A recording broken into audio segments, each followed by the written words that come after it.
सेबड़े श्रीमंदिर में संस्कार और अणहिंदू प्रवेश नहीं स्पष्टीकरण रखी गोवर्धन पीठ। जगतगुरु शंकराचार्य वार्ता को सांबादिक सम्मेलन जरिया प्रतिक्रिया देइछंती गोवर्धन पीठर मुखपात्र मनोज रथ।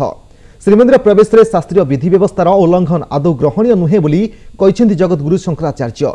जदि कौनसी संस्था किंबा व्यक्ति श्रीमंदिर परंपरा रे संस्कार आने को चाहूंती ताहेले धार्मिक विधि व्यवस्थार मुख्य शंकराचार्य मार्गदर्शन अपरिहार्य। राज्य सरकार किंबा केंद्र सरकार को कमिटी सुप्रीमकोर्ट रे रिपोर्ट दाखल करने पूर्व पूज्य पादंकर परामर्श लोड़ंतु बोली शंकराचार्य मुखपात्र कहिसेंती।